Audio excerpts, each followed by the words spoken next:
You gotta fight if you want to be free.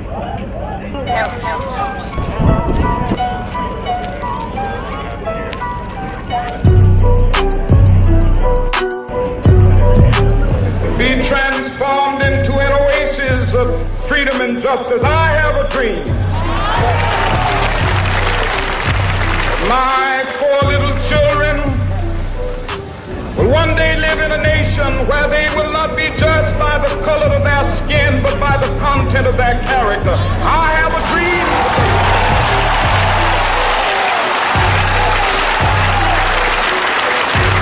I have a dream that one day, down in Alabama, with its vicious racists, with its governor having his lips dripping with the words of interposition and nullification, one day right there in Alabama, little black boys and black girls will be able to join hands with little white boys and white girls as sisters and brothers. I have a dream today.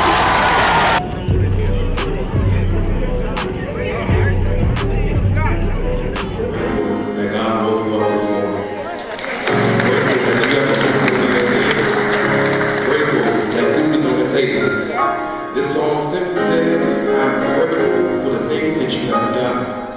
Grateful for the victories that you have won.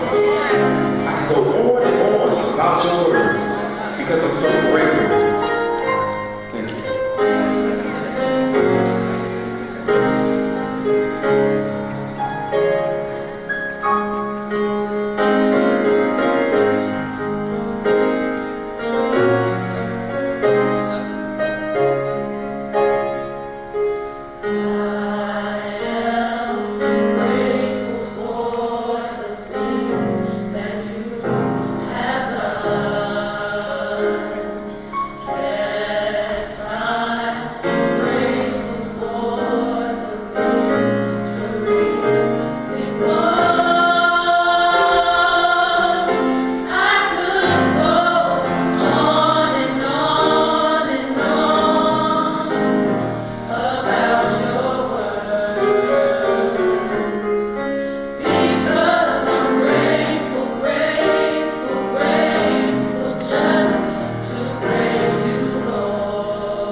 1763.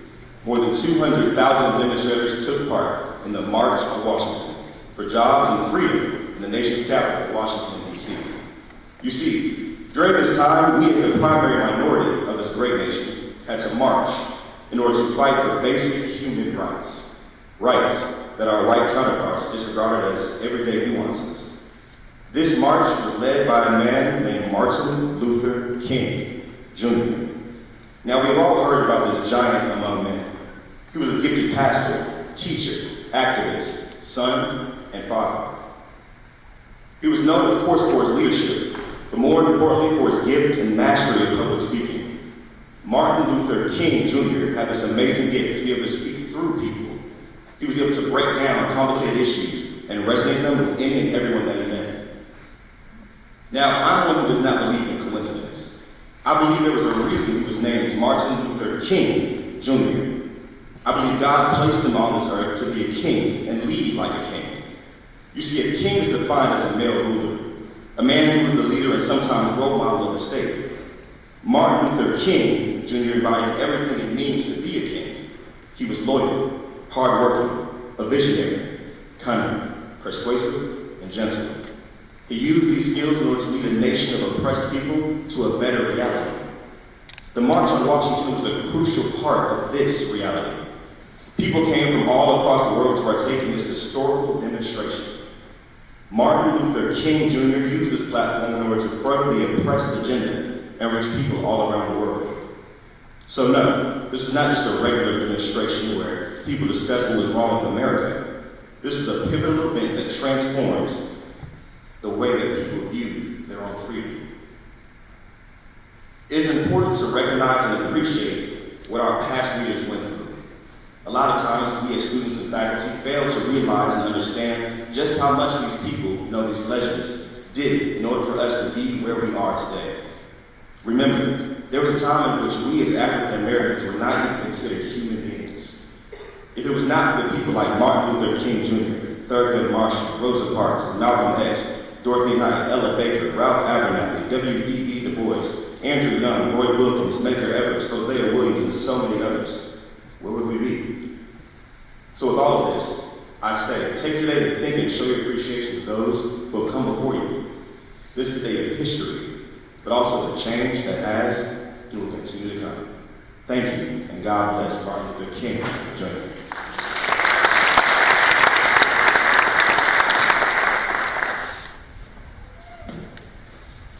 May the church say amen.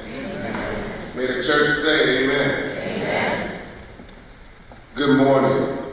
My name is Jeremiah Edwards, and I'm a senior history major from Snellville, Georgia, and I'm the proud president of the Hampton University chapter NAACP, as well as the Region 7 representative for the National Youth Work Committee of the NAACP.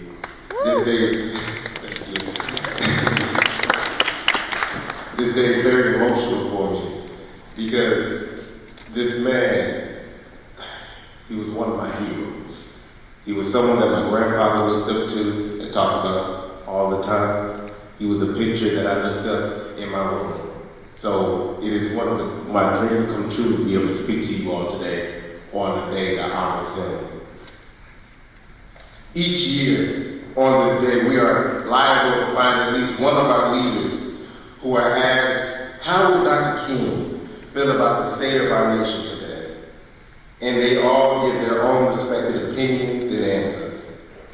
This is an important and honorable question that allows one to reflect on Dr. King. But I do not believe that it should be the only question. I believe that the most appropriate follow-up question that honors him and his legacy is, what are you going to do today in order to make tomorrow better? Whether it is for a loved one or a complete stranger, that is the main question that we should ask around us and others. Scripture tells us that the second equally important commandment is to love thy neighbor as you love yourself. With love and compassion, we are able to meander through all the distractions and excuses that come our way.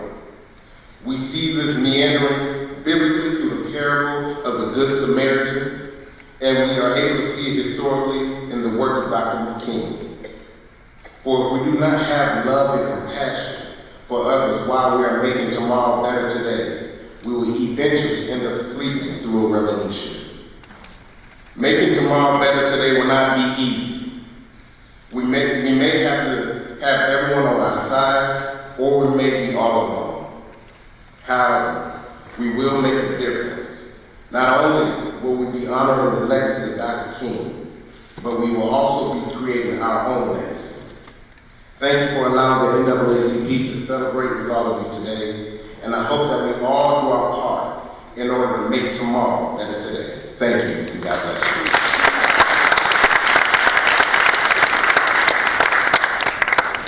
Thank you, Mr. Adams and Mr. Edwards, for such moving remarks. We will now have the tribute to Dr. King by Ms. Taylor Lyles, Ms. Kennedy Jefferson, and Ms. Miracle Brown, dancers of the Turks Aquarium Dance Company, followed by the introduction of the speaker by Ms. Mia Whitsey, senior co-facilitator of the Greater Dawson Leadership Training Program.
Derek T. Triplett is a change agent.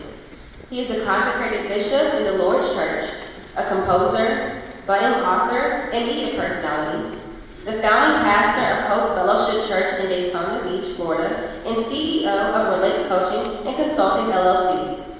He serves as the ecclesiastical and spiritual covering for several churches, ministries, and pastors around the United States.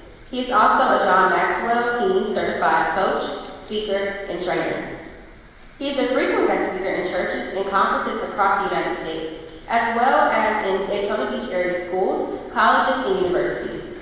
He is the host of Making Changes with Derek Triplett, a radio broadcast which airs weekly on several stations.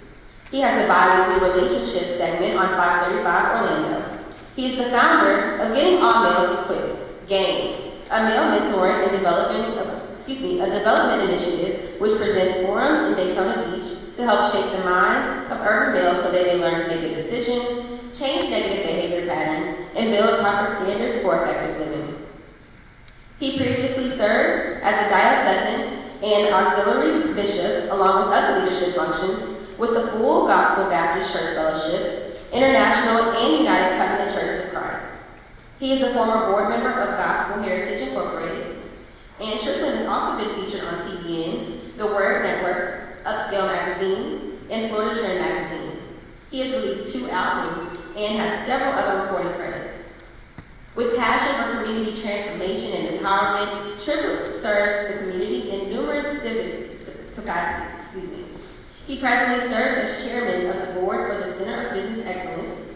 He's a member of the Daytona Beach Rotary Club, the Civic League of the Halifax area, and the City of Daytona Beach Economic Development Advisory Board. He is a graduate of Leadership Daytona and received the 2008 Halifax Area Chamber of Commerce Marvin Samuel Service Award. He is the author of 3 books: When I Became a Man, A Perspective on Manhood, Life and Relationships; Walk with Me, Daily Wisdom from the Sharp Mind and Sometimes Tongue of Derek Triplett, and his latest release, What You Say When You Say I Do, released in May of 2017. This book addresses questions of do you really know what you're actually saying when you repeat those celebrated lines? He is a graduate of Bradley University, Peoria, Illinois, and has studied at Reformed Theological Seminary in Orlando, Florida. He is a lifetime member of NAACP as well. He is the husband to the former Luann Sorrell. He is the father of two and stepfather of two. And you can also follow him at Derek Triplett on the following social media sites: Facebook, Instagram, and Twitter. Ladies and gentlemen, Derek T. Triplett. Thank you to all the faculty, staff, and administration, to Coach Ansel, I had the privilege of meeting this morning, and to all of the student leadership, to my friend Dr. Barker, who is responsible for our being here, to all of the clergy in the house, to you students, grace and peace be unto you, and I'm grateful to be here.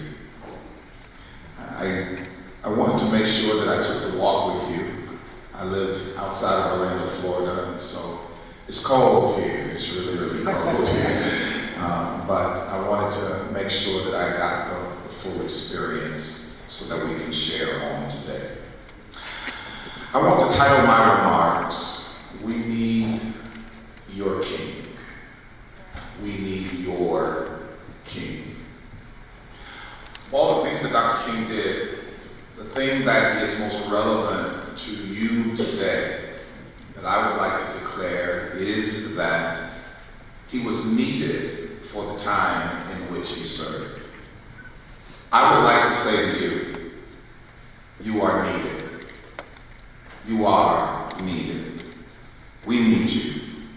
America needs you. Black America needs you. Dr. King was pulled into action and thrust into a zeitgeist that made a demand on his life. He was not trying to be a hero. He was not trying to be some messianic figure. His aim was never to be what he ultimately became. But life thrust him into service. He was called into service, and that calling ultimately consumed his life, defined his life, took his life, but also immortalized his life, because his life was about making things better for others. I want to suggest to you, and actually not suggest, but declare, we need the King in you.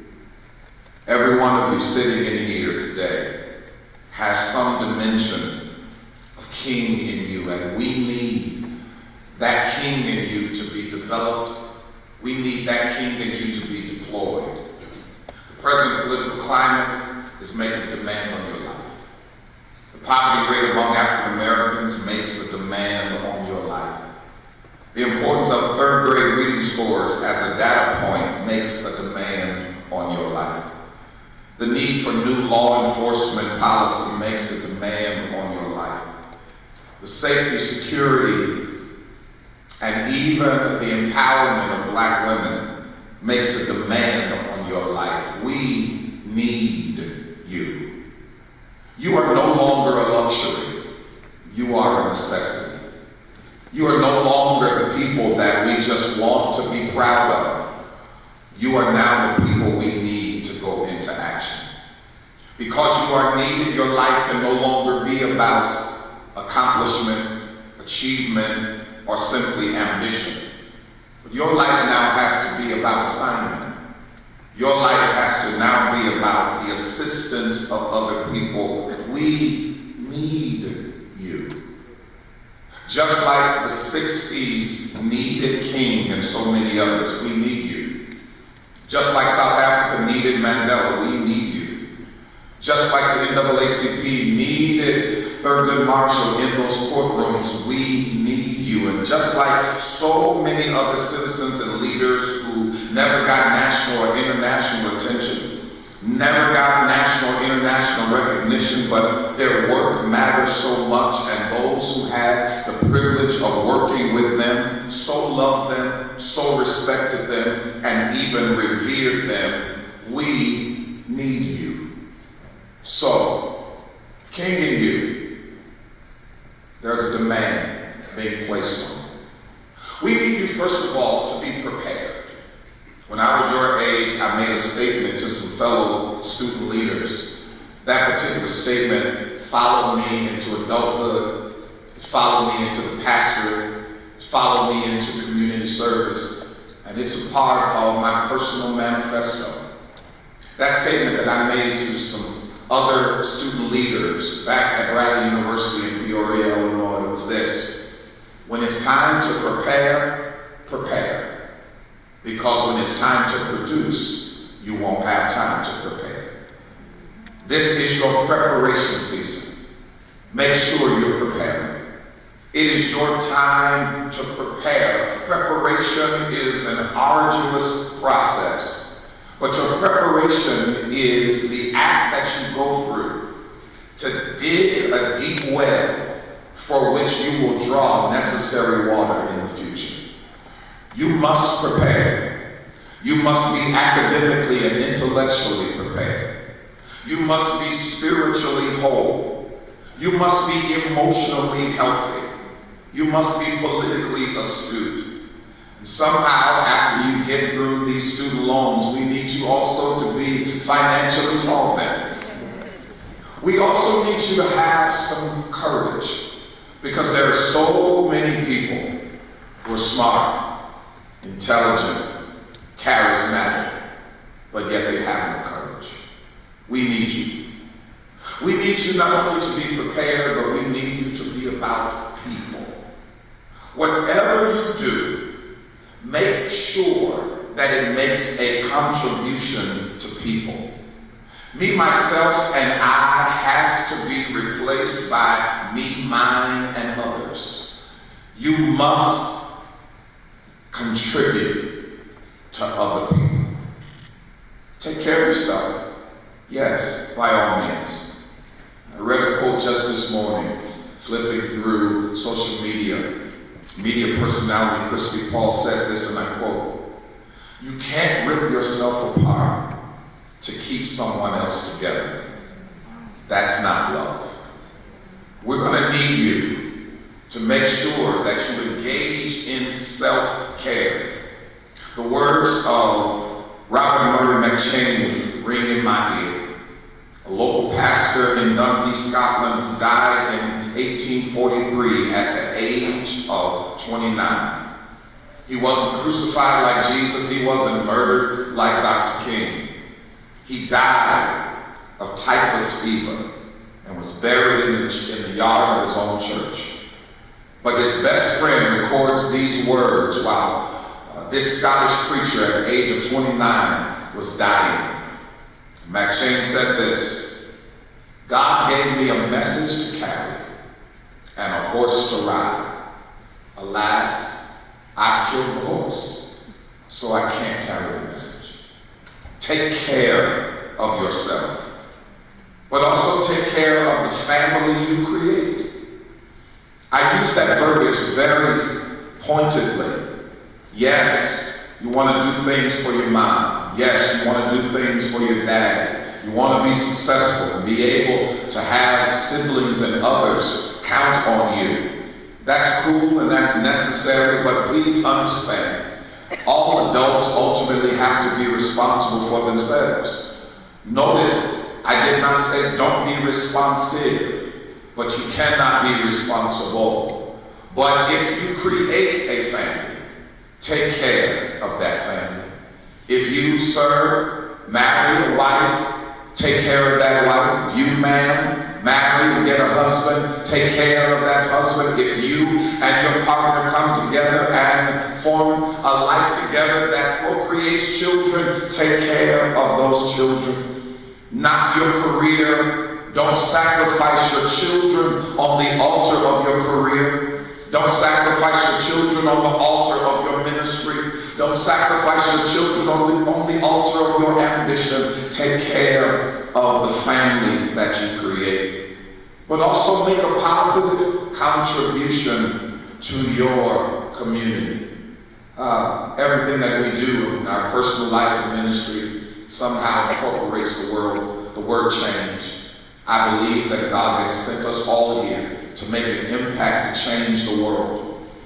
Those of us who are in ministry, we're not in ministry to have church. We're in ministry that the church may change the world. But please understand, you may not never travel internationally, but you can change the world around you. Make a contribution. Be a blessing to others, all those who are disenfranchised, all those who are marginalized. We need your life to be about people. We need the King in you. Be a peacemaker. The Bible says, blessed are the peacemakers, for they shall be called the children of God. Peace is the elimination of discord and the eradication of confusion. Peace often is not achieved organically. Peace has to be made. Just because you have ingredients in the kitchen, somebody still got to cook dinner. Peace has to be made. We need peace among races and socioeconomic levels. We need peace among political parties. We need peace among the people of our own race. The world is changing so rapidly. And in many cases, we do not have developed the social norms or the relational connections that keep us together and keep us from fighting. We have to learn how to disagree. We have to learn how to overcome disagreement without polarization, without the oppression, without the violence. In 1991, after being beaten by the LAPD, ultimately, those officers that beat him were acquitted of their charges. There was a riot. In the midst of that riot, they interviewed the man who was beaten, Rodney King. And he asked the question that still rings, can't we all just get along? But sometimes getting along means compromise. Sometimes getting along means the powerful have to stop oppressing. Sometimes getting along means that we have to begin to care about the poor, not only with our mouth and not only with our programs, but also with our policies. Black people have got to break out of the cycle of self-hatred and begin to commit to each other on a greater level. We need to be peacemakers. We can get along when forgiveness is more powerful than revenge, when love is more powerful than hate, and peace is more powerful than frustration and anger. We need the King in you. We need your King. Finally, we need you to determine your passion. As you prepare, as you serve people, as you seek to make peace, we need you to determine your passion. Passion is not simply drive. It's not simply motivation. It's not simply internal desire.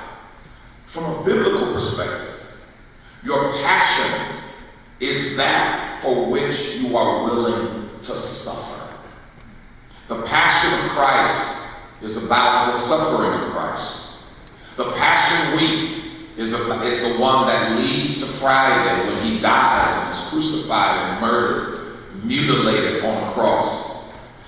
I need you at 18, at 19, at 20, at 23, at 22, at 21. I need you to begin the process of discovering your passion. What is it that you are willing to suffer for in order to make a difference? Find something that benefits other people in which you are willing to suffer.